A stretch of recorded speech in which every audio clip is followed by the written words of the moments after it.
ദൈവ തിരുനാമത്തിന് മഹത്വമുണ്ടാകട്ടെ. കർത്താവിൽ പ്രിയമുള്ളവരെ, വിശുദ്ധ മർക്കോസ് എഴുതിയ സുവിശേഷം 4-ാം അധ്യായം 1 മുതൽ 20 വരെയുള്ള തിരുവചനങ്ങൾ. കടൽ തീരത്ത് വെച്ച് യേശു വീണ്ടും പഠിപ്പിക്കാൻ തുടങ്ങി. വളരെ വലിയ ഒരു ജനാവലി അവന് ചുറ്റും കൂടി. അതിനാൽ കടലിൽ കിടന്ന ഒരു വഞ്ചിയിൽ അവൻ കയറിയിരുന്നു. ജനങ്ങളെല്ലാം കരയിൽ കടലിനഭിമുഖമായി നിന്നു. അവൻ ഉപമകൾ വഴി പല കാര്യങ്ങൾ അവരെ പഠിപ്പിച്ചു. അവരെ ഉപദേശിച്ചുകൊണ്ട് അവൻ പറഞ്ഞു, കേൾക്കുവിൻ, ഒരു വിതക്കാരൻ വിതയ്ക്കാൻ പുറപ്പെട്ടു. വിതച്ചപ്പോൾ വിത്തുകളിൽ ചിലത് വഴിയരികിൽ വീണു. പക്ഷികൾ വന്ന് അവ തിന്നുകളഞ്ഞു. മറ്റു ചിലത് മണ്ണധികമില്ലാത്ത പാറപ്പുറത്ത് വീണു. മണ്ണിന് ആഴമില്ലാതിരുന്നതിനാൽ അത് പെട്ടെന്ന് മുളച്ചു പൊങ്ങി. സൂര്യനുദിച്ചപ്പോൾ അത് വെയിലേറ്റ് വാടുകയും വേരില്ലാതിരുന്നതിനാൽ കരിഞ്ഞു പോവുകയും ചെയ്തു. വേറെ ചിലത് മുൾച്ചെടികൾക്കിടയിൽ വീണു. മുൾച്ചെടികൾ വളർന്ന് അതിനെ ഞെരുക്കിക്കളഞ്ഞു. അത് ഫലം പുറപ്പെടുവിച്ചില്ല. ശേഷിച്ച വിത്തുകൾ നല്ല മണ്ണിൽ പതിച്ചു. അവ തഴച്ചു വളർന്ന് 30 മേനിയും 60 മേനിയും 100 മേനിയും ഫലം വിളയിച്ചു. അവൻ പറഞ്ഞു, കേൾക്കാൻ ചെവിയുള്ളവൻ കേൾക്കട്ടെ. അവൻ തനിച്ചായപ്പോൾ 12 പേരും കൂടെ ഉണ്ടായിരുന്ന മറ്റുള്ളവരും ഉപമകളെക്കുറിച്ച് അവനോട് ചോദിച്ചു. അവൻ പറഞ്ഞു, ദൈവരാജ്യത്തിൻ്റെ രഹസ്യം നിങ്ങൾക്കാണ് നൽകപ്പെട്ടിരിക്കുന്നത്. പുറത്തുള്ളവർക്കാകട്ടെ എല്ലാം ഉപമകളിലൂടെ മാത്രം. അവർ കണ്ടിട്ടും കാണാതിരിക്കുന്നതിനും കേട്ടിട്ടും ഗ്രഹിക്കാതിരിക്കുന്നതിനും, അങ്ങനെ അവർ മനസ്സ് തിരിഞ്ഞ് മോചനം പ്രാപിക്കാതിരിക്കുന്നതിനും വേണ്ടിയാണ് അത്. അവൻ അവരോട് ചോദിച്ചു, ഈ ഉപമ നിങ്ങൾക്ക് മനസ്സിലാകുന്നില്ലേ? അങ്ങനെയെങ്കിൽ ഉപമകളെല്ലാം നിങ്ങൾ എങ്ങനെ മനസ്സിലാക്കും? വിതക്കാരൻ വചനം വിതയ്ക്കുന്നു. ചിലർ വചനം ശ്രവിക്കുമ്പോൾ തന്നെ സാത്താൻ വന്ന് അവരിൽ വിതയ്ക്കപ്പെട്ട വചനം നീക്കം ചെയ്യുന്നു. ഇവരാണ് വഴിയരികിൽ വിതയ്ക്കപ്പെട്ട വിത്ത്. ചിലർ വചനം കേൾക്കുമ്പോൾ സന്തോഷപൂർവ്വം അത് സ്വീകരിക്കുന്നു. പാറപ്പുറത്ത് വിതയ്ക്കപ്പെട്ട വിത്ത് ഇവരാണ്. വേരില്ലാത്തതിനാൽ അവ അല്പസമയത്തേക്ക് മാത്രം നിലനിൽക്കുന്നു. വചനത്തെ പ്രതി ക്ലേശവും പീഡയും ഉണ്ടാകുമ്പോൾ തൽക്ഷണം അവർ വീണുപോകുന്നു. മുൾച്ചെടികൾക്കിടയിൽ വിതയ്ക്കപ്പെട്ടത് മറ്റു ചിലരാണ്. അവർ വചനം ശ്രവിക്കുന്നു. എന്നാൽ ലൗകിക വ്യഗ്രതയും ധനത്തിൻ്റെ ആകർഷണവും മറ്റു വസ്തുക്കൾക്ക് വേണ്ടിയുള്ള ആഗ്രഹവും അവരിൽ കടന്നുകൂടി വചനത്തെ ഞെരുക്കുകയും അത് ഫലശൂന്യമാവുകയും ചെയ്യുന്നു.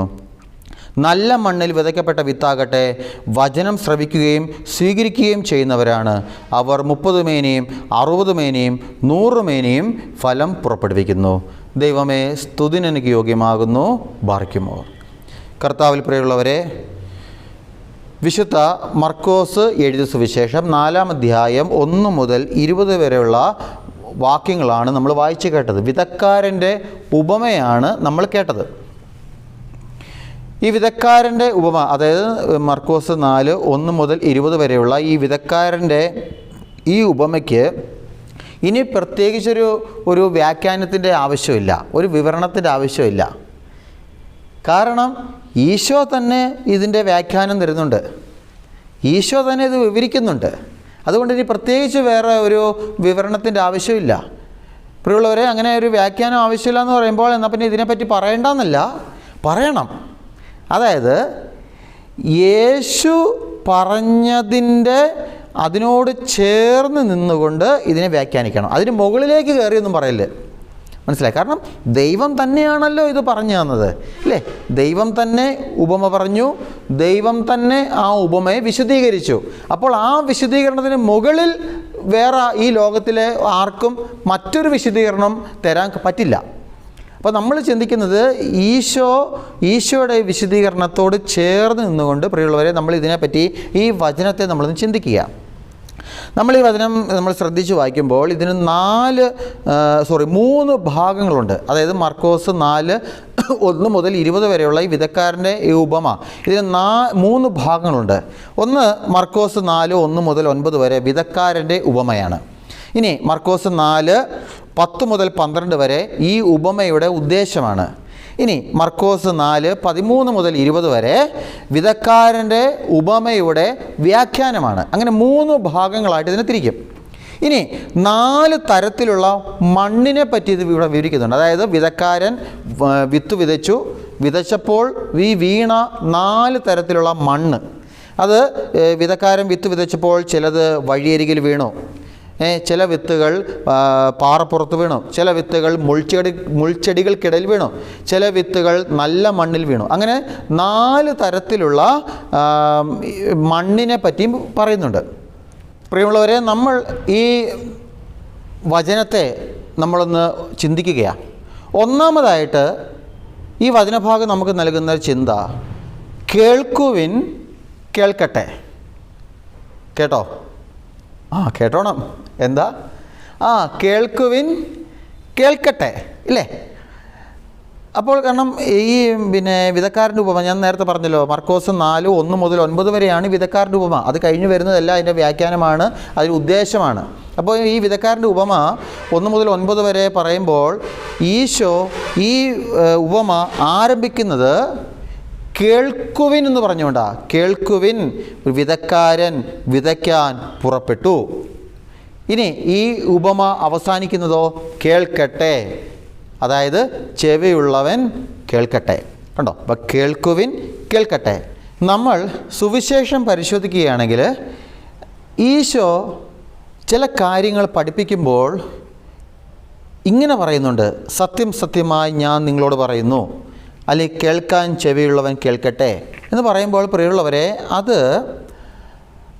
അക്ഷരം പ്രതി കേട്ടോണം, അത് അതേപോലെ അനുസരിച്ച് വേണം. മനസ്സിലായോ? അതിൽ വേറെ വെള്ളം ചേർക്കാൻ പോകരുത്. എൻ്റെ ഇഷ്ടമനുസരിച്ച്, എൻ്റെ താല്പര്യമനുസരിച്ച് ഞാൻ അതിനെ എടുക്കരുത്, വ്യാഖ്യാനിക്കരുത്. മനസ്സിലായോ? അപ്പോൾ അങ്ങനെ ഒരു ഭാഗമാണ് നമ്മളിവിടെ കേട്ടത്. കണ്ടോ? കേൾക്കുവിൻ കേൾക്കട്ടെ എന്ന് പറയുമ്പോൾ അത് അതേപോലെ കേട്ടോണം, അത് അതേപോലെ അനുസരിച്ചോണം. അല്ലാതെ എൻ്റെ താല്പര്യം അതിൽ വെക്കരുത്, ആ വചനത്തിൻ്റെ മുകളിൽ എൻ്റെ താല്പര്യം അടിച്ചേൽപ്പിക്കരുത്. മനസ്സിലായോ?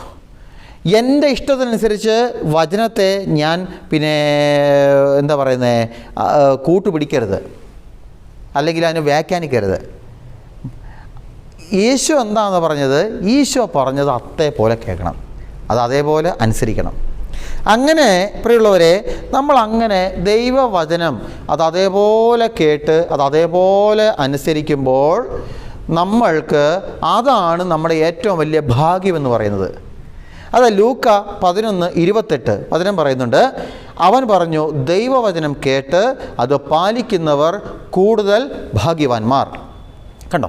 അപ്പോൾ നമ്മൾ മനസ്സിലാക്കേണ്ടത്, എൻ്റെ ഭാഗ്യമെന്ന് പറയുന്നത് ദൈവവചനം അത് കേട്ട് അതനുസരിച്ച് ജീവിക്കുന്നതിലാണ് എൻ്റെ ഭാഗ്യം ഇരിക്കുന്നത്. ഒരു ക്രിസ്ത്യാനിയുടെ ഭാഗ്യമെന്ന് പറയുന്നത് ദൈവവചനം അനുസരിച്ച് ജീവിക്കുന്നതിലാണ്. ഒരു ക്രിസ്ത്യാനിയുടെ ഭാഗ്യമെന്ന് പറയുന്നത് ക്രിസ്തുവിനെ അനുസരിച്ച് ജീവിക്കുന്നതിലാണ്. ഒരു ക്രിസ്ത്യാനിയുടെ ഭാഗ്യമെന്ന് പറയുന്നത് യേശുവിനെ രക്ഷകനും നാഥനുമായി സ്വീകരിച്ച് യേശു പറയുന്നതനുസരിച്ച്, ദൈവകൽപ്പന അനുസരിച്ച് ഞാൻ എൻ്റെ ജീവിതത്തെ ക്രമീകരിക്കുന്നതിലാണ് ഒരു ക്രിസ്ത്യാനിയുടെ ഭാഗ്യം ഇരിക്കുന്നത്. ഒരു ക്രിസ്ത്യാനിയുടെ ഭാഗ്യം ഇരിക്കുന്നത് ഞാൻ എന്നെ തന്നെ പൂർണ്ണമായിട്ട് യേശുവിൻ്റെ കാൽക്കൽ സമർപ്പിച്ചിട്ട് അവൻ്റെ കൽപ്പന അനുസരിച്ച് ജീവിതത്തെ ക്രമീകരിക്കുന്നതാണ് എൻ്റെ ഒരു ക്രിസ്ത്യാനിയുടെ ഭാഗ്യം എന്ന് പറയുന്നത്. അല്ലാതെ ഈ ലോകം വെച്ച് നീട്ടുന്ന ചില സന്തോഷങ്ങൾ ലഭിക്കുമ്പോഴല്ല, അതല്ല ക്രിസ്ത്യാനിയുടെ ഭാഗ്യം. ഒരു നല്ല ജോലി കിട്ടി, അതല്ല ഒരു ക്രിസ്ത്യാനിയുടെ ഭാഗ്യം. ജോലിയിൽ നല്ല സ്ഥാനക്കയറ്റം കിട്ടി, അതല്ല ഒരു ക്രിസ്ത്യാനിയുടെ ഭാഗ്യം. നല്ല സാലറി കിട്ടി, അതല്ല ക്രിസ്ത്യാനിയുടെ ഭാഗ്യം. പരീക്ഷയിൽ നല്ല മാർക്ക് കിട്ടി, അതല്ല മക്കളെ നിൻ്റെ ഭാഗ്യം ഇരിക്കുന്നത്. ഒരു രോഗസൗഖ്യം കിട്ടി, അല്ല ഒരു അപകടത്തിൽ നിന്ന് രക്ഷപ്പെട്ടു, നിന്റെ ഭാഗ്യം അതിലല്ല ഇരിക്കുന്നത്. നിന്റെ ഭാഗ്യം ഇരിക്കുന്നത് ഏതിലാണെന്നറിയുമോ? നിന്റെ ഭാഗ്യം നീ കണ്ടെത്തേണ്ടത് ഞാൻ ദൈവകൽപ്പന അനുസരിച്ച് ജീവിക്കുന്നുണ്ടല്ലോ, അതാണ് എൻ്റെ ഭാഗ്യം. ചില പാപത്തെ, ചില തഴക്ക ദോഷങ്ങളെ തോൽപ്പിക്കാനും പ്രലോഭനങ്ങളെ അതിജീവിച്ചുകൊണ്ട് ക്രിസ്തുവിന് വേണ്ടി പാപം ചെയ്യാതെ വിശുദ്ധിയിൽ ജീവിക്കാനും എനിക്ക് സാധിക്കുന്നുണ്ടെങ്കിൽ അതാണ് ക്രിസ്ത്യാനി എൻ്റെയും നിൻ്റെ ഭാഗ്യം. അല്ലാതെ ഈ ലോകത്തിലെ ചില സുഖ സൗകര്യങ്ങൾ ലഭിക്കുമ്പോൾ അതിനെ ഭാഗ്യമായിട്ട് കാണരുതേ മക്കളെ. അതല്ല ഭാഗ്യം. അതൊക്കെ വെള്ളത്തിലെ വരച്ച വര പോലെയാ. അതൊക്കെ മഴയത്ത് പെയ്യുമ്പോൾ വരുന്ന കുമിള പോലെയാ. അത് വന്നു, അന്ന് കണ്ടു, പിന്നെ അത് അപ്രത്യക്ഷമായി. എന്നാൽ ക്രിസ്തുവിൻ്റെ കാൽക്കൽ നീ നിൻ്റെ ജീവിതത്തെ സമർപ്പിച്ചാലുണ്ടല്ലോ, ആ ഭാഗ്യം നിൻ്റെ മരണം വരെ നിന്നെ പാലിക്കും. മരണത്തിന് ശേഷം നിത്യജീവനിലേക്ക് അത് നിന്നെ കൊണ്ട് എത്തിക്കും. അപ്പോൾ ആ ഭാഗ്യത്തിന് വേണ്ടി നമ്മൾ ആഗ്രഹിക്കണം. അങ്ങനെ ആ ഒരു ഭാഗ്യം നീ നേടിക്കഴിഞ്ഞാൽ നീ പിന്നെ ക്രിസ്തുവിന് സ്വന്തമാണ്. മനസ്സിലായോ? ക്രിസ്തുവിന് നീ പിന്നെ അത്രയ്ക്കും വേണ്ടപ്പെട്ടവനാ, അത്രയ്ക്ക് വേണ്ടപ്പെട്ടവളാണ്. അതായത് ലൂക്ക 8:21 വചനം പറയുന്നുണ്ട്, അവൻ പറഞ്ഞു, ദൈവവചനം ശ്രവിക്കുകയും അതനുസരിച്ച് പ്രവർത്തിക്കുകയും ചെയ്യുന്നവരാണ് എൻ്റെ അമ്മയും സഹോദരരും എന്ന് പറഞ്ഞാൽ യേശുവിന് അവൻ്റെ അമ്മയും അവൻ്റെ സഹോദരരും എത്രമാത്രം പ്രിയപ്പെട്ടവരായിരുന്നോ അത്രയും പ്രിയപ്പെട്ടവരാകും. എപ്പോഴെന്നറിയാമോ? നീ ദൈവകൽപ്പന അനുസരിച്ച് ഈശോയെ സ്നേഹിച്ച് നീ ജീവിതം ആരംഭിക്കുന്ന നിമിഷം മുതൽ നീ കർത്താവിന് ഏറ്റവും പ്രിയപ്പെട്ടവനാകും, പ്രിയപ്പെട്ടവളാകും. ദൈവവചനം അനുസരിച്ച് അത് പാലിക്കുന്നവർ ആണ് എൻ്റെ അമ്മയും സഹോദരന്മാരും. അതായത് നമ്മൾ മനസ്സിലാക്കേണ്ടത്, നമ്മൾ ഈ ഭൂമിയിൽ ജീവിക്കുമ്പോൾ, ഞാൻ ഈ ഭൂമിയിൽ ജീവിക്കുമ്പോൾ ഈ ഭൂമിയിൽ ഞാൻ ഒരുപാട് മനുഷ്യരെ കാണുന്നുണ്ട്. ഞാൻ ശുശ്രൂഷ ചെയ്യുന്ന എൻ്റെ ഇടവകയിൽ കുടുംബങ്ങളുണ്ട്, ഒരുപാട് മനുഷ്യരുണ്ട്. ഞാൻ പുറത്തേക്ക് ഇറങ്ങുമ്പോൾ ഒരുപാട് പേരെ കാണുന്നുണ്ട്. അങ്ങനെ ഞാൻ ഈ ലോകത്തിൽ ജീവിക്കുന്ന സമയത്ത് എൻ്റെ ചുറ്റുവട്ടമുള്ള എല്ലാ മനുഷ്യരെ ഞാൻ കാണുമ്പോഴും അവരെ കാണുന്നതിനേക്കാളും കൂടുതൽ പ്രിയപ്പെട്ടവരായി ഞാൻ ആരെ കാണുമെന്നറിയാമോ? ഞാൻ എൻ്റെ വേണ്ടപ്പെട്ടവരെ കാണും. അത് ഞാൻ മാത്രമല്ല, നിങ്ങളും അങ്ങനെ തന്നെ ഇല്ലേ? നമ്മുടെ മാതാപിതാക്കൾ, എൻ്റെ അപ്പൻ, എൻ്റെ അമ്മ, എൻ്റെ ജീവിത പങ്കാളി, എൻ്റെ മക്കൾ, എൻ്റെ വേണ്ടപ്പെട്ടവർ, എൻ്റെ കുടുംബം, അവരല്ല പ്രിയമുള്ളവരെ ഞാൻ ഈ ജീവിക്കുന്ന സമൂഹത്തിൽ മറ്റുള്ള മനുഷ്യരെക്കാളും ഏറ്റവും വിലയുള്ളവരായിട്ട് ഞാൻ കാണുന്നത്. അവരെയല്ലേ ഞാൻ കാണുന്നത്. അതുകൊണ്ടല്ലേ എൻ്റെ കുടുംബത്തിനൊരാവശ്യം വന്നാൽ ഏത് പാതിരാത്രിയാണെങ്കിലും ഞാൻ ആവശ്യത്തിന് വേണ്ടി ഇറങ്ങിപ്പോകുന്നത്. എൻ്റെ മക്കൾക്കൊരാവശ്യം, എൻ്റെ മക്കൾക്കൊരു ആവശ്യം വന്നാൽ ഞാൻ അവിടെ ഉണ്ടാകുന്നത് എന്തുകൊണ്ടാണ്? എനിക്ക് അവർ അത്രയും പ്രിയപ്പെട്ടവരായതുകൊണ്ടല്ലേ. ഇപ്പോൾ എന്നെ സംബന്ധിച്ച് എൻ്റെ അപ്പനും അമ്മയുമാണ് എൻ്റെ ഏറ്റവും പ്രിയപ്പെട്ടവർ. ഇപ്പോൾ രാത്രിയാകുമ്പോൾ പാതിരാത്രി ഞാൻ ഉറങ്ങുന്ന സമയത്ത് എൻ്റെ അമ്മ എന്നെ വിളിച്ചിട്ട് പറയാ, എടാ മോനെ, നിൻ്റെ പപ്പയ്ക്ക് വയ്യ, പെട്ടെന്ന് സുഖമില്ലാതായി, ഹോസ്പിറ്റലിൽ കൊണ്ടുപോയി അഡ്മിറ്റാ. അങ്ങനെ പറയുമ്പോൾ ഞാൻ പറയുമോ, എന്നാൽ ഇപ്പം ഇത്രയും ആയില്ലേ, നേരം വെളുക്കട്ടെ, ഞാൻ വന്ന് നോക്കാമെന്ന് പറയുമോ? ഇല്ല, ഞാനല്ല, നിങ്ങളും അങ്ങനെ പറയില്ല, നിങ്ങളും പറയില്ല. നമ്മൾ ഉടനെ തന്നെ അല്ലേ, ഉറക്കം പോയെന്നൊന്നും നമ്മൾ നോക്കില്ല, അപ്പോഴേ ഇറങ്ങും, അപ്പോഴേ പോയി നമ്മുടെ പ്രിയപ്പെട്ടവരുടെ കാര്യങ്ങൾ അന്വേഷിക്കും. ഇനി അഥവാ പോകാൻ പറ്റിയില്ലെങ്കിലോ ആരെങ്കിലും ഞാൻ കൂട്ടിവിടും, ആരെങ്കിലും ഞാൻ അവിടെ ഏൽപ്പിക്കും, എന്നിട്ട് ഞാൻ കൂടെ അന്വേഷിക്കും. ഞാനും നിങ്ങളും അങ്ങനെയല്ലേ ചെയ്യുന്നത്? എന്തുകൊണ്ടാണ്? നമ്മുടെ കുടുംബം, നമ്മുടെ വേണ്ടപ്പെട്ടവർ നമുക്ക് അത്രയും പ്രിയപ്പെട്ടവരായതുകൊണ്ടല്ലേ.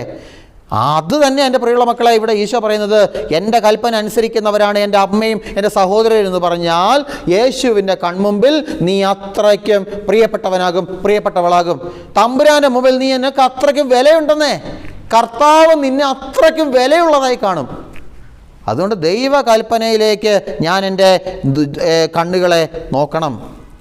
ദൈവകൽപ്പന കേൾക്കാനായിട്ട് ഞാൻ എൻ്റെ ചെവികളെ തിരിക്കണം. ദൈവകൽപ്പന സംസാരിക്കാനായിട്ട്, ദൈവവചനം സംസാരിക്കാനായിട്ട് എൻ്റെ നാവിനെ ഞാൻ ഒരുക്കണം. ദൈവകൽപ്പന, ദൈവവചനം എടുക്കാനായിട്ട് എൻ്റെ കൈകളെ ഞാൻ നീട്ടണം. ഒറ്റ വാക്കിൽ പറഞ്ഞ ദൈവവചനം അനുസരിച്ച് ഞാൻ എൻ്റെ ജീവിതത്തെ മാറ്റിയെടുക്കണം.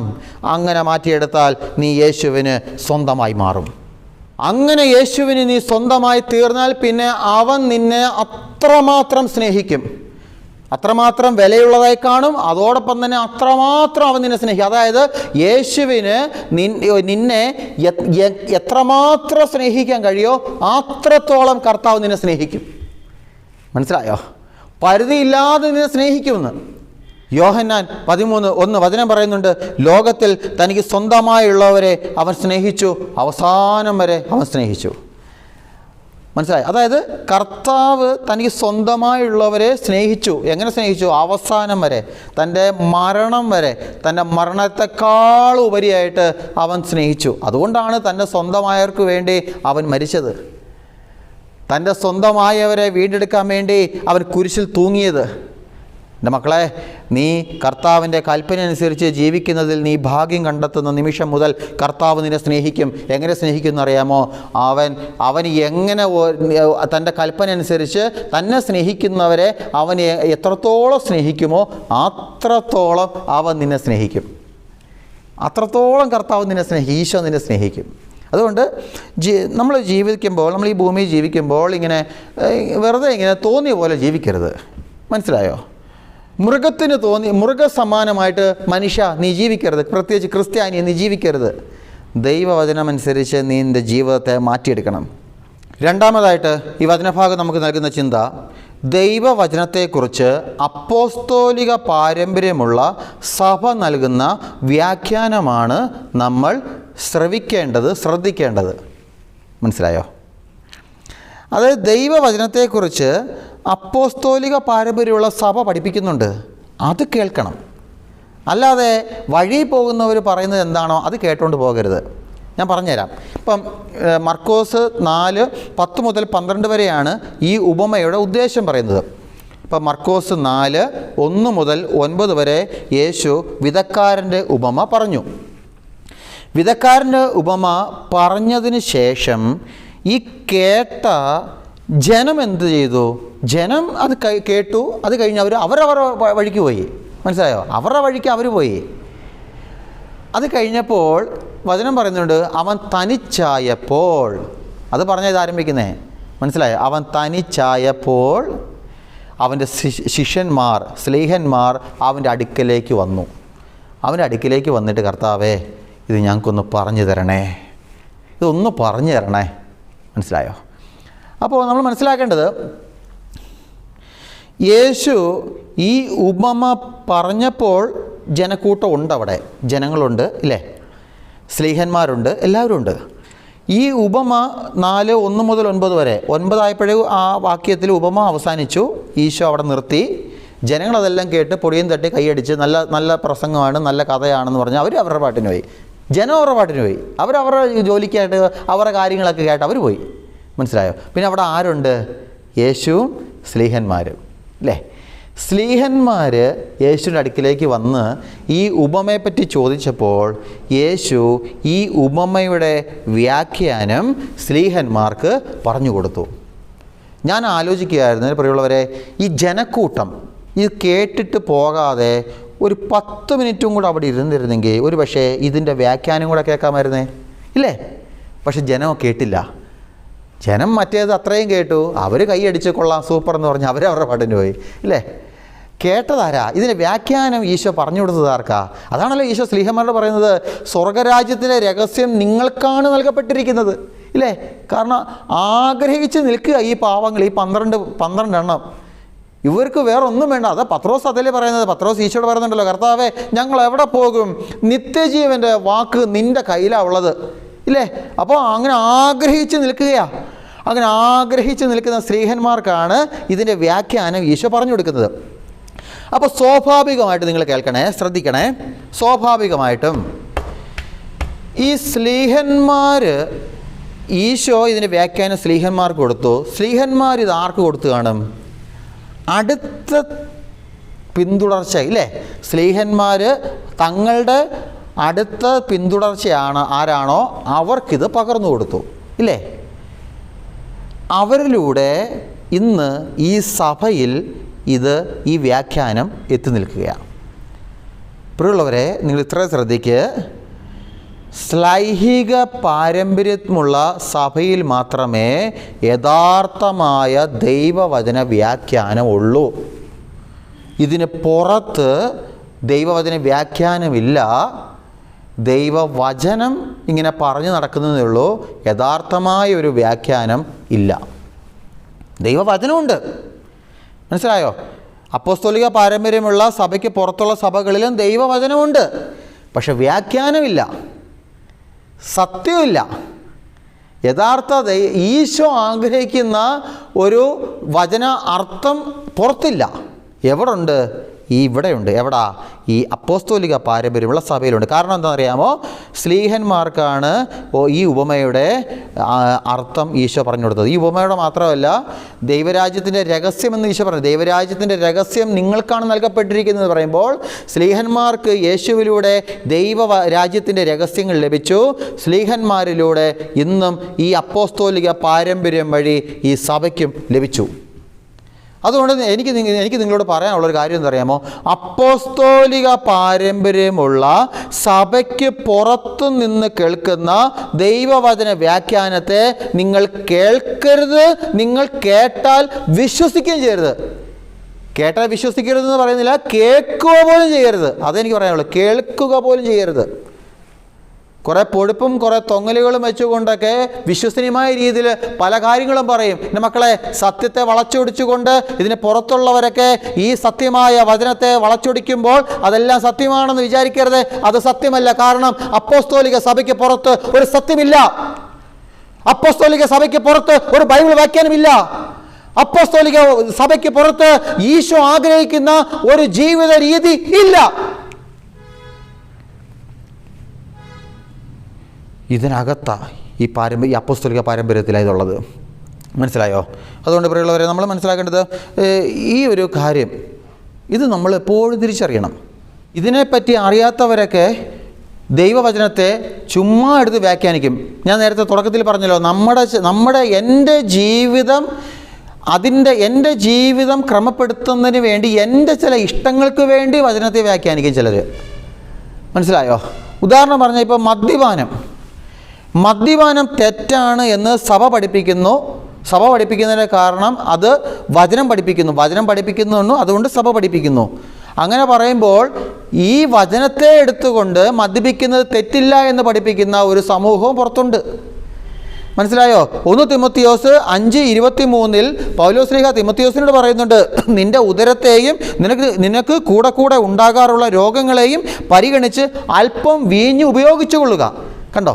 അപ്പോൾ വീഞ്ഞ് കുടിക്കുക. അപ്പോൾ ഈ വചനം വെച്ചുകൊണ്ട് മദ്യപാനത്തെ പ്രോത്സാഹിപ്പിക്കുന്ന ചിലർ പറയും, കണ്ടോ ബൈബിളിൽ തന്നെ ഉണ്ടല്ലോ ഇത്, അപ്പോൾ പിന്നെ വീഞ്ഞ് കുടിക്കാം, മദ്യപിക്കാം. കാനായിലെ കല്യാണ വീട്ടിൽ യേശു എന്താ ചെയ്തത്? പച്ചവെള്ളത്തെ വീഞ്ഞാക്കിയില്ലേ? പച്ചവെള്ളത്തെ വീര്യമുള്ള വീഞ്ഞാക്കിയില്ലേ? അപ്പോൾ അങ്ങനെയാണെങ്കിൽ മദ്യപിക്കുന്നതിന് എന്താ കുഴപ്പം? മനസ്സിലായോ? കണ്ടോ? ഇത് അറിയാത്തതുകൊണ്ടാണ്. ഈ സഭയ്ക്ക്, അപ്പോസ്തോലിക സഭയ്ക്ക് പുറത്ത് ഇതിനെ അറിയാത്തത് കൊണ്ട് വചനത്തെ തങ്ങളുടേതായ താല്പര്യങ്ങൾക്കനുസരിച്ച് അങ്ങ് വ്യാഖ്യാനിക്കുമ്പോൾ അതെല്ലാം കേട്ടിട്ട് സത്യമാണെന്ന് വിചാരിക്കരുത്. അത് സത്യമല്ല. അതിൽ സത്യമില്ല. മനസ്സിലായോ? ഒരിക്കലൊരു ഒരു ചാനൽ മുഖത്ത് മുഴുവൻ പുട്ടിയും തേച്ച് മേക്കപ്പ് വാരിക്കോരി തേച്ച ഒരു ന്യൂസ് വായിക്കുന്ന ഒരു അവതാരികയും ആ അവതാരികയുടെ ചുറ്റും ഇരിക്കുന്ന 4-5 പേരും ചേർന്ന് ഒരു അന്തിച്ചർച്ചയാണ് കുമ്പസാരത്തെ പറ്റി. കുമ്പസാരം എന്ന കൂദാശയെപ്പറ്റി ഏക്കും പൂക്കും അറിയാത്തവരാണ് കുമ്പസാരത്തെ പറ്റി ഘോരം പറയുന്നത്. അത് കേൾക്കുമ്പോൾ സാമാന്യ നമ്മുടെ പല ജനങ്ങളും അതെല്ലാം കേട്ടിട്ട് അയ്യോ അതാണ് സത്യം, അങ്ങനെ തെറ്റിലേക്ക് പോകാതിരിക്കാൻ വേണ്ടിയാണ് പറയുന്നത്. മനസ്സിലായോ? കുമ്പസാരത്തെ പറ്റി എന്താണെന്നുള്ളത് സഭ കൃത്യമായിട്ട് പഠിപ്പിക്കുന്നുണ്ട്. കൂദാശകൾ എന്താണെന്നുള്ളത് സഭ കൃത്യമായിട്ട് പറഞ്ഞു തരുന്നുണ്ട്. യേശു ആരാണെന്ന് സഭ നമുക്ക് കാണിച്ചു തരുന്നുണ്ട്. സഭ ഇതെല്ലാം സത്യമായ കാര്യം സത്യത്തോടുകൂടെ സത്യമായ ഭാഷയിൽ സഭ പഠിപ്പിക്കുമ്പോൾ അതിന് വിപരീതമായ ചില തിന്മ നിറഞ്ഞ ചില വാക്കുകൾ കേട്ടിട്ട് പുറത്തുള്ളവർ പറയുന്നതാണ് സത്യമെന്ന് പറഞ്ഞ് നീ പോകുമ്പോൾ എൻ്റെ പ്രിയമുള്ളവരെ, നീ മനസ്സിലാക്കണം, നീ ദൈവ കൽപ്പനയിൽ നിന്ന് അകലേക്ക് പോവുകയാണ്. ദൈവരാജ്യത്തിൽ നിന്ന് അകന്നു മാറുകയാണ്. അതുകൊണ്ട് സഭയോട് ചേർന്ന് നമ്മൾ എല്ലാം മനസ്സിലാക്കണം, എല്ലാം കേൾക്കണം. സഭയോട് ചേർന്ന് നമ്മൾ ദൈവത്തെ ആരാധിക്കണം. അപ്പോസ്തോലിക പാരമ്പര്യമുള്ള സഭയിൽ നിന്നുകൊണ്ട് ക്രിസ്തുവിനെ മഹത്വപ്പെടുത്തണം. അതിന് പുറത്ത് സത്യമില്ല. ഞാനിതിങ്ങനെ ആവർത്തിച്ച് പറയുന്നത് എൻ്റെ മക്കളെ, ഇത് നിങ്ങളുടെ പിന്നെ തലയിൽ കയറട്ടെ. ഇത് നിങ്ങളുടെ ഇപ്പോൾ ഈ തലച്ചോറിൽ അടങ്ങിയിരിക്കുന്ന ചില തെറ്റിദ്ധാരണകളുണ്ടോ? തെറ്റിദ്ധാരണകൾ അത് മാറട്ടെ. അത് മാറാൻ വേണ്ടിയാണ് ഇതിങ്ങനെ എടുത്തെടുത്ത് പറയുന്നത്. മനസ്സിലായോ? അതുകൊണ്ട് നമ്മൾ കത്തോലിക്ക സഭയുടെ ആദ്യം ഞാൻ നിങ്ങളോട് പറയാം. അത് പ്രിയമുള്ളവരെ, ഇപ്പം സഭയെപ്പറ്റി ഇപ്പോൾ ഒരു കൂദാശയെപ്പറ്റി ഒരു സംശയം വന്നു. കൂദാശയെപ്പറ്റി സംശയം വരുമ്പോൾ ഈ പുറത്തുള്ളവർ, ഈ സഭയ്ക്ക്, അപ്പോസ്തോലിക സഭയ്ക്ക് പുറത്തുള്ളവർ പറയുന്നത് കേട്ട് വിശ്വസിക്കരുത്. ഏറ്റവും നല്ല ഉത്തരം സഭയിൽ തന്നെയുണ്ട്. മനസ്സിലായോ? കത്തോലിക്ക സഭയുടെ മതബോധന ഗ്രന്ഥം എന്നൊരു പുസ്തകമുണ്ട്. ഇംഗ്ലീഷിലും ഉണ്ട്, മലയാളത്തിലും ഉണ്ട്. ഇംഗ്ലീഷിലാണ് ഈ catechism of the Catholic church എന്നാണ് ആ പുസ്തകം. ഞാൻ കാണിക്കാം. എന്താണ്ട് ഇതാണ് ആ പുസ്തകം. ഞാനിപ്പോൾ ശുശ്രൂഷ ചെയ്യുന്ന എൻ്റെ പള്ളികളിൽ പള്ളിക്കാരോട് ഇടവക്കാരോട് ഞാൻ പറയാറുണ്ട് ഈ പുസ്തകത്തെ പറ്റി. ഇത് ഇപ്പോൾ നിങ്ങളോടും പറയുകയാണ്, ഇത് നിങ്ങൾ വാങ്ങിക്കണം, ഇത് നിങ്ങൾ വാങ്ങിക്കണം. ഈ പുസ്തകം നിങ്ങളെല്ലാവരുടെയും വീട്ടിൽ ഈ പുസ്തകം ഉണ്ടാകണം. കത്തോലിക്ക സഭയുടെ മതബോധന ഗ്രന്ഥം. ഇത് മലയാളത്തിലുണ്ട്, ഇംഗ്ലീഷിലുണ്ട്. ഒരു സംശയം വന്നു, മാമോദീസയെ പറ്റി ഒരു സംശയം വന്നു. കുഞ്ഞുങ്ങളുടെ ശിശു മാമോദീസ. അതിനെ എതിർക്കുന്നവർ അത് പറയുമ്പോൾ അതാണ് വാസ്തവം. ചിന്തിക്കരുത്. എന്താണ് ശിശു മാമോദീസ? എന്തുകൊണ്ട് സഭ അത് അംഗീകരിക്കുന്നു? എന്തുകൊണ്ട് അല്ലേ?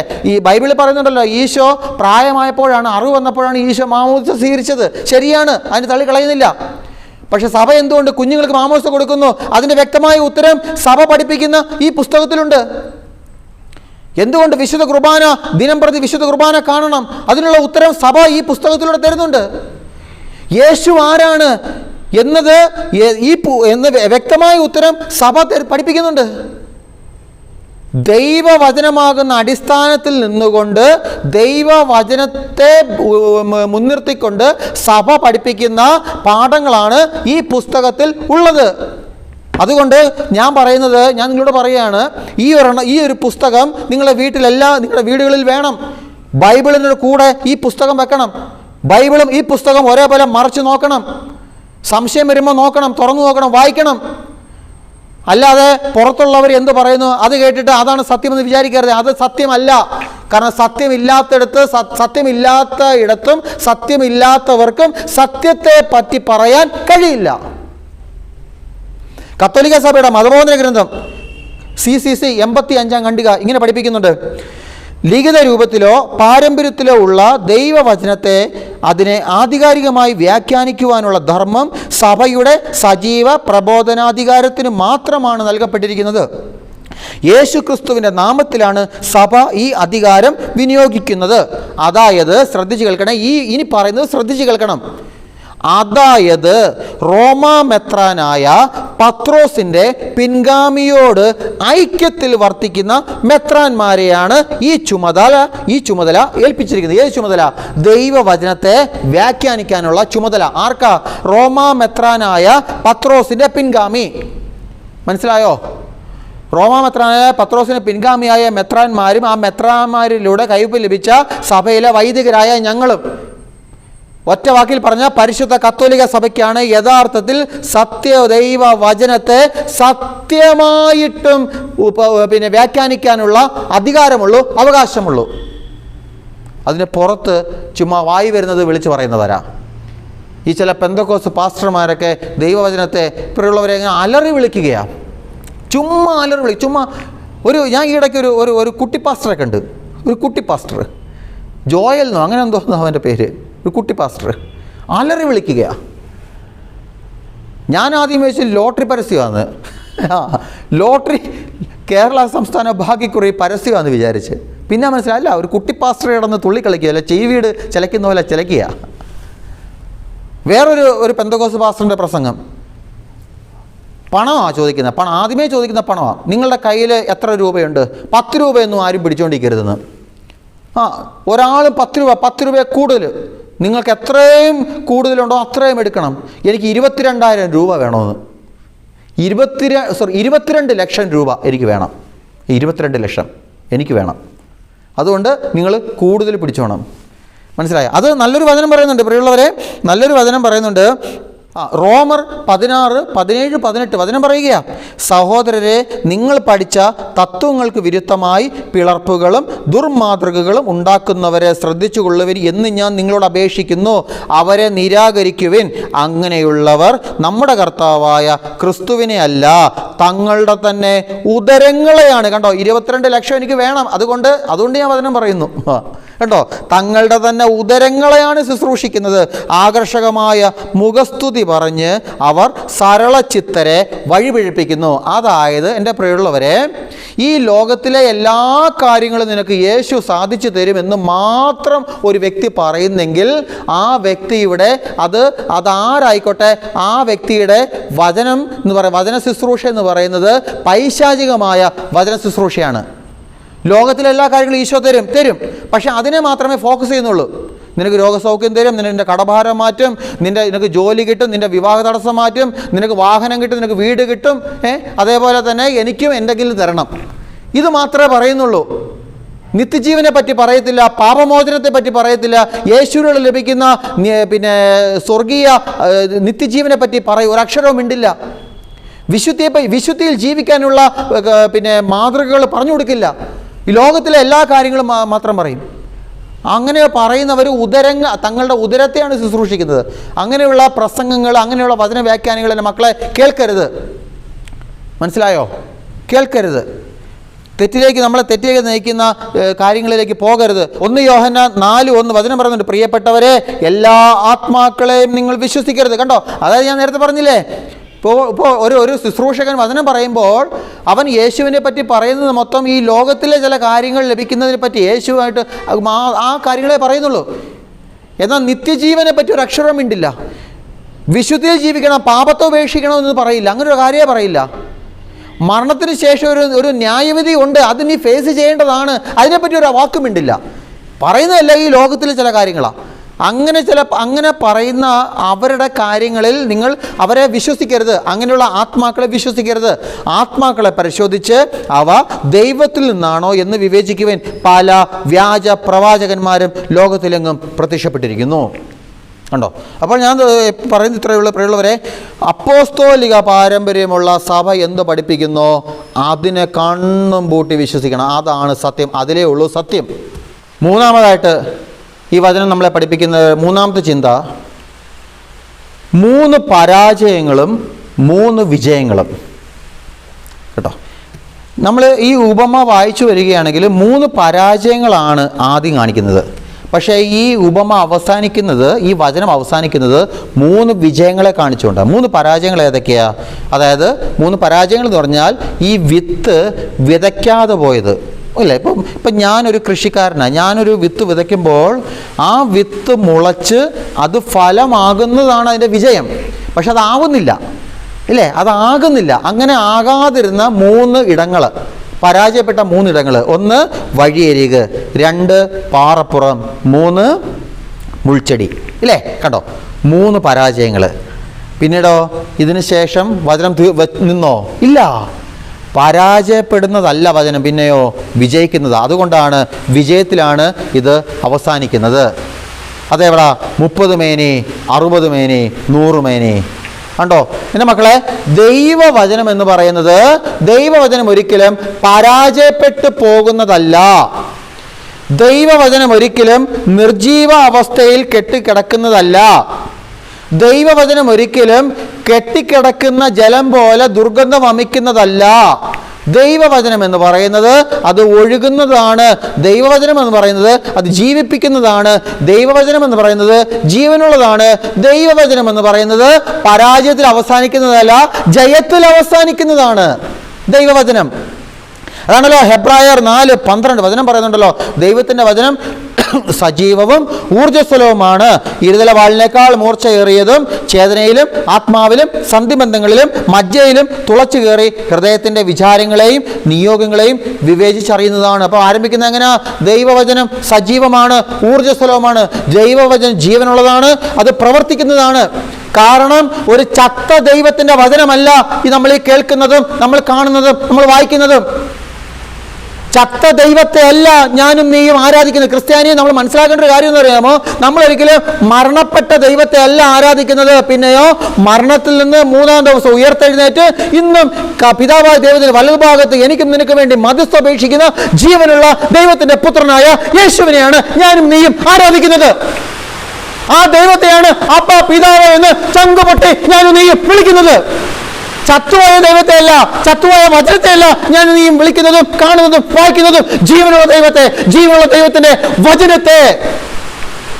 എൻ്റെ പ്രിയമുള്ളവരെ, ഇത് പറയുമ്പോൾ ഉണ്ടല്ലോ എനിക്ക് എന്തോ ഒരു കോരിത്തിരിപ്പ് വരിക.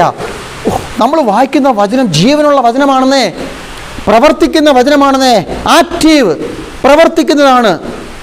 മനസ്സിലായോ? അതുകൊണ്ട് കർത്താവിൻ്റെ നാമത്തെ വിളിച്ചപേക്ഷിക്കണം. ജോയൽ പ്രവാചകന്റെ പുസ്തകം 2-ാം അധ്യായം 32-ാം വാക്യവും റോമർ 10:13 വാക്യത്തിലും വചനം പറയുന്നുണ്ട്, കർത്താവിൻ്റെ നാമം വിളിച്ചപേക്ഷിക്കുന്നവർ രക്ഷ പ്രാപിക്കുന്ന. രക്ഷ പ്രാപിക്കും. അതുകൊണ്ട് കർത്താവിൻ്റെ നാമത്തെ ധൈര്യത്തോടെ വിളിക്കണം. യേശുവേ എന്ന് വിളിക്കണം, യേശുവേ എന്ന് വിളിക്കണം. മനസ്സിലായോ? ഏത് പ്രതികൂല സാഹചര്യം വന്നാലും യേശുവിന് മുമ്പിലേക്ക് ഓടി വരണം. നിന്റെ ദാമ്പത്യ ജീവിതത്തിൽ ഒരു പ്രയാസം വരുമ്പോൾ ഉടനെ ഈ ആൾക്കാരുടെ മുമ്പിലേക്ക് ഓടി വരണം. കർത്താവിന് മുമ്പിലേക്ക് നീ ഓടി വരണം. യേശുവേ എന്ന് വിളിക്കാൻ നിനക്ക് കഴിയണം. ദൈവവചനത്തെ വായിക്കാൻ നിനക്ക് കഴിയണം. കാരണം ജീവനുള്ള ദൈവത്തിൻ്റെ ജീവനുള്ള വചനമാണ്, സ്വരമാണ് ഞാനും നീയും കാണുന്നതും കേൾക്കുന്നതും വായിക്കുന്നതും. അതുകൊണ്ട് ദൈവത്തിൻ്റെ എല്ലാ വാഗ്ദാനങ്ങളും എന്നിൽ സംഭവിക്കണമെങ്കിൽ, ദൈവവചനത്തിലെ എല്ലാ വാഗ്ദാനങ്ങളും എന്നിൽ സംഭവിക്കണമെങ്കിൽ ആദ്യം ഞാൻ വിശ്വസിക്കണം. എന്താണെന്നറിയാമോ? ഞാൻ ഈ വായിക്കുന്നത് ജീവനുള്ള വചനമാണ്. ഞാൻ ഈ വായിക്കുന്നത്, ഞാൻ ഈ വചനം വായിക്കുമ്പോൾ, ഈ ജീവനുള്ള വചനം വായിക്കുമ്പോൾ ജീവനുള്ള ഒരു ദൈവത്തെയാണ് ഞാൻ കാണുന്നത്, കേൾക്കുന്നത്. ഈ ഒരു വിശ്വാസം ഉള്ളിൽ വെച്ചുകൊണ്ട് ഞാൻ ബൈബിൾ തുറക്കണം, ബൈബിൾ വായിക്കണം. എന്നിട്ട് എന്ത് ചെയ്യണം? ഞാൻ നേരത്തെ പറഞ്ഞ പോലെ ആ വചനമനുസരിച്ച് ഞാൻ ജീവിക്കണം. അപ്പോൾ ഈ വചനത്തിലെ വാഗ്ദാനങ്ങൾ എന്നിൽ സംഭവിക്കും. മനസ്സിലായോ? ദൈവവചനത്തിൻ്റെ വാഗ്ദാനം സംഭവിക്കും. അതാണ് ലൂക്ക 18:7 വചനം പറയുന്നുണ്ട്. അങ്ങനെയെങ്കിൽ രാവും പകലും തന്നെ വിളിച്ച് കരയുന്ന തൻ്റെ തിരഞ്ഞെടുക്കപ്പെട്ടവർക്ക് ദൈവം നീതി നടത്തി കൊടുക്കുകയില്ലേ എന്നാ പറയുന്നേ. കണ്ടോ? രാവും പകലും തന്നെ വിളിച്ച്, തൻ്റെ നാമം, ജീവനുള്ള തൻ്റെ നാമം വിളിച്ച് പ്രാർത്ഥിക്കുന്നവർക്ക് ദൈവം നീതി നടത്തി കൊടുക്കില്ലേ? ദൈവം നിത്യജീവൻ കൊടുക്കില്ലേ? ദൈവം പാപമോചനം കൊടുക്കില്ലേ? ദൈവം വിശുദ്ധി കൊടുക്കില്ലേ? ദൈവം പരിശുദ്ധാത്മാവിനെ തരില്ലേ? സെഫാനിയ 3:17 വചനം പറയുന്നുണ്ട്, നിന്റെ ദൈവമായ കർത്താവ് വിജയം നൽകുന്ന യോദ്ധാവ് നിന്റെ കൂടെ ഉണ്ടെന്ന്. നിന്റെ കൂടെയുണ്ട്. ആ കൂടെയുള്ള എന്തുകൊണ്ടാ? ജീവനുള്ള ദൈവമായതുകൊണ്ടാണ് നിന്റെ കൂടെ ഉള്ളത്. ചത്ത ദൈവമാണെങ്കിൽ നിന്റെ കൂടെ ഉണ്ടാവില്ല. മണ്ണിൽ അലിഞ്ഞു ചേർന്ന, മരിച്ച് മണ്ണിൽ അലിഞ്ഞു ചേർന്ന ഒരു ദൈവമായിരുന്നെങ്കിൽ നിന്റെ കൂടെ ഉണ്ടാവില്ല. ഇന്ന് ജീവനുള്ള ഒരു ദൈവമായതുകൊണ്ടാണ് നിന്റെ കൂടെ ഉള്ളത്. മക്കളെ, നീ ഇതൊന്ന് വിശ്വസിക്ക്, നീ ഒന്ന് വിശ്വസിക്ക്. ലോകത്തിലെ എന്തെങ്കിലും ഒരു അപകടം കണ്ട് നീ പേടിക്കരുതേ, രോഗം കണ്ട് നീ തളരരുതേ, എന്തെങ്കിലും ഒരു മാനസിക പ്രയാസം വന്ന ഉടനെ കയറെടുക്കാൻ പോകരുതേ, ആത്മഹത്യയെ പറ്റി ചിന്തിക്കരുതേ, ജീവൻ തകർന്നു എന്ന് നിരാശയിലായിരിക്കരുതേ. നീ കർത്താവിന്റെ സന്നിധിയിലേക്ക് വാ, നീ ജീവനുള്ള ദൈവത്തിന്റെ അടുക്കിലേക്ക് വാ. അവൻ നിന്റെ കൂടെയുണ്ട്. സെഫാനിയ 3:17 നിനക്ക് വിജയം നൽകുന്ന യോദ്ധാവ്, നിന്റെ ദൈവമായ കർത്താവ് നിന്റെ കൂടെ ഉണ്ട്. ഈ ഒരു വിശ്വാസം ഇത് മറക്കരുത് മക്കളെ, ഇത് മറക്കരുത്, ഇത് മാഞ്ഞു പോകരുത്. ഇത് ഇവിടെ വെച്ചോണം. മനസ്സിലായോ? ഇവിടെ നീ ചങ്കിനകത്ത് വെച്ചോണം, മാഞ്ഞു പോകരുത്, മറക്കരുത് നീ. അപ്പോഴാണ് നിനക്ക് മുമ്പോട്ട് ജീവിക്കാനായിട്ട് കഴിയുന്നത്. കാരണം എന്താ അറിയോ? ഒരു പ്രയാസം വരുമ്പോഴും ഞാൻ ഒറ്റയ്ക്കല്ല, എന്നെ സഹായിക്കാൻ എൻ്റെ കർത്താവിൻ്റെ കൂടെ ഉണ്ട് എന്ന ഒരു തിരിച്ചറിവ് നിനക്കുണ്ടാകും. ഇല്ലെങ്കിൽ നീ എന്ത് ചെയ്യും? നീ ആ സങ്കടത്തിലിങ്ങനെ ജീവിക്കും, സങ്കടത്തിലിങ്ങനെ ജീവിക്കും. ചിലപ്പോൾ എന്തെങ്കിലും ഒരു മാനസിക പ്രയാസം വന്ന് ഉടനെ പോയി കയറെടുക്കും, അല്ലെങ്കിൽ അടുത്ത റെയിൽവേ പാളം എവിടെ ഉണ്ടെന്ന് അന്വേഷിച്ച് പോകും, അല്ലെങ്കിൽ നാട് വിട്ട് പോകാമെന്ന് വിചാരിക്കും. ഉറ്റവരെ വെറുക്കും, ജീവിത പങ്കാളിയെ സ്നേഹിക്കില്ല, മക്കളെ വെറുക്കും, കുടുംബത്തെ നോക്കാതെ വരും. അതല്ല, നിന്നെക്കൊണ്ട് കർത്താവിനൊരു വലിയ പദ്ധതി ഉണ്ടെന്നേ, കർത്താവിന് നിന്നെ ആവശ്യമുണ്ടെന്നേ, കർത്താവിൻ്റെ മുമ്പിൽ നിനക്ക് അത്രയും വിലയുണ്ടെന്നേ, കർത്താവിന് നീ പ്രിയപ്പെട്ടവനാണെന്നേ, പ്രിയപ്പെട്ടവളാണെന്നേ. നമുക്ക് ഈ വചന ശുശ്രൂഷ ഇവിടെ അവസാനിപ്പിക്കുമ്പോൾ പ്രിയമുള്ളവരെ, നമുക്ക് ഈ ചിന്തകളിലൂടെ ഒന്ന് കടന്നു ചെല്ലാം. ഒന്ന്, കേൾക്കുവിൻ, കേൾക്കട്ടെ എന്ന് പറഞ്ഞാൽ നീ കേൾക്കണം, ഇതനുസരിക്കണം. അങ്ങനെ നീ ദൈവവചനം കേട്ടു, ദൈവവചനം അനുസരിക്കുന്നതാണ് നിൻ്റെ ഭാഗ്യമായിട്ട് നീ കാണേണ്ടത്. അങ്ങനെ നീ അത് ഭാഗ്യമായിട്ട് കണ്ടാൽ നീ കർത്താവിന് മുമ്പിൽ ഏറ്റവും പ്രിയപ്പെട്ടവനാകും, ഏറ്റവും പ്രിയപ്പെട്ടവളാകും. അങ്ങനെ ദൈവത്തിന് മുമ്പിൽ നീ പ്രിയപ്പെട്ട ഒരു നിലയിലേക്ക് എത്തിക്കഴിഞ്ഞാൽ പിന്നെ കർത്താവ് അവൻ എത്രമാത്രം തനിക്ക് തൻ്റെ പ്രിയപ്പെട്ടവരെ സ്നേഹിക്കുമോ അത്രത്തോളം നിന്നെ സ്നേഹിക്കും. മനസ്സിലായോ? രണ്ടാമത്, ദൈവവചനത്തെക്കുറിച്ച് അപ്പോസ്തോലിക പാരമ്പര്യമുള്ള സഭ എന്ത് പഠിപ്പിക്കുന്നു അത് വിശ്വസിക്കണം, അത് കേൾക്കണം. അല്ലാതെ ലോകത്തിൽ ഇപ്പോൾ ഈ സഭയ്ക്ക് പുറത്തുള്ളവർ പറയുന്നതല്ല കേൾക്കേണ്ടത്. മനസ്സിലായോ? ഈ ന്യൂസ് റൂമിലിരുന്ന് അന്തിച്ചർച്ച നടത്തുന്ന ഈ ബുദ്ധിശൂന്യരായ മനുഷ്യർ പറയുന്നതല്ല നീ കേൾക്കേണ്ടത്. പൗരോഹിത്യത്തെ പറ്റിയും സന്യാസത്തെ പറ്റിയും സഭയെ പറ്റിയും കൂദാശകളെ പറ്റിയും എന്തിന് ഈശോയെ പറ്റിയൊക്കെ ചില തെറ്റിദ്ധാരണ വരുത്തുന്ന ചില കാര്യങ്ങളൊക്കെ സഭയ്ക്ക് പുറത്തുള്ളവർ പറയുമ്പോൾ അതെല്ലാം നീ തൊണ്ട വിഴുങ്ങി വിശ്വസിക്കരുത്, ഇറക്കരുത്. നീ സഭ എന്ത് പഠിപ്പിക്കുന്നു, അപ്പോസ്തോലിക പാരമ്പര്യമുള്ള പരിശുദ്ധ കത്തോലിക്ക സഭ എന്ത് പഠിപ്പിക്കുന്നു അത് നീ തിരിച്ചറിയണം. അത് വായിക്കണം, കാണണം, തിരിച്ചറിയണം, അത് വിശ്വസിക്കണം. സഭ അപ്പോസ്തോലിക പാരമ്പര്യമുള്ള പരിശുദ്ധ കത്തോലിക്ക സഭയിൽ നിന്നുകൊണ്ട് നീ ദൈവത്തെ ആരാധിക്കണം, ദൈവത്തെ മഹത്വപ്പെടുത്തണം, ദൈവത്തെ സ്നേഹിക്കണം. അപ്പോൾ കർത്താവ് നിന്നെ സ്നേഹിക്കും. മനസ്സിലായോ? മൂന്നാമത് 3 പരാജയങ്ങളും 3 വിജയങ്ങളും. അതായത് ദൈവവചനം എന്ന് പറയുന്നത് ഒരുപക്ഷെ ഇന്ന്, അതായത് ഇന്ന് നീ ഒരു കുർബാനയ്ക്ക് വന്നോ, ഈ കുർബാന ഒരുപക്ഷെ ഇന്ന് നിന്നെ തൊടണമെന്നില്ല. എന്നാൽ ഈ കുർബാന നിന്നെ തൊടാൻ വേണ്ടി കർത്താവ് ഒരു സമയം കണ്ടെത്തിയിട്ടുണ്ട്. ആ സമയമാകുമ്പോൾ കർത്താവ് നിന്നെ തൊട്ടിരിക്കും, തൊടും. ഇന്ന് നീ നിൻ്റെ മകൻ്റെ മാനസാന്തരത്തിന് വേണ്ടി നീ പ്രാർത്ഥിച്ചു. 5 വർഷവും 10 വർഷവും 15 വർഷവും 20 വർഷമായിട്ടൊക്കെ മക്കളുടെ മാനസാന്തരത്തിന് വേണ്ടി നീ പ്രാർത്ഥിക്കുകയാണ്. പക്ഷേ മക്കൾക്ക് മാനസാന്തരം പോയിട്ട് അവരുടെ ജീവിതം പഴയതിനേക്കാളും മോശമായിട്ട് വരികയാണ്. എന്നാൽ ഒരു കാര്യം മനസ്സിലാക്കണേ, നിൻ്റെ പ്രാർത്ഥന അതൊരു ഡെപ്പോസിറ്റാണ്, ഒരു നിക്ഷേപമാണ് സ്വർഗത്തിൽ. ആ നിക്ഷേപം കർത്താവ് എടുക്കും. എന്നിട്ട് നിനക്ക് വേണ്ടി അത് കർത്താവ് വിനിയോഗിക്കും. നിൻ്റെ മക്കളെ തമ്പുരാൻ നിത്യജീവനിലേക്ക് ഒരുക്കും. വിശുദ്ധിയിലേക്ക് നിൻ്റെ മക്കളെ ഉയർത്തും. കർത്താവിനൊരു സമയമുണ്ട്. ആ സമയത്തിന് വേണ്ടി നമുക്ക് മാറ്റി വെക്കാം. ആ സമയം വരെ നമുക്ക് കാത്തിരിക്കാൻ പ്രിയമുള്ളവരെ. 1 പത്രോസ് 5:6 വചനം പറയുന്നുണ്ടല്ലോ, കർത്താവിൻ്റെ സന്നിധിയിൽ താഴ്മയോടെ ഇരിക്കുവിൻ, തക്ക സമയത്ത് അവിടുന്ന് നിന്നെ ഉയർത്തും. തമ്പുരാൻ ഉയർത്തിക്കോളും കേട്ടോ, തമ്പുരാൻ ഉയർത്തിക്കോളും. ദൈവം നമ്മളെ അനുഗ്രഹിക്കട്ടെ. പിതാവിനും പുത്രനും പരിശുദ്ധ റൂഹായ്ക്കും സ്തുതി, ആദ്യം മുതൽ എന്നേക്കും. ആമീൻ.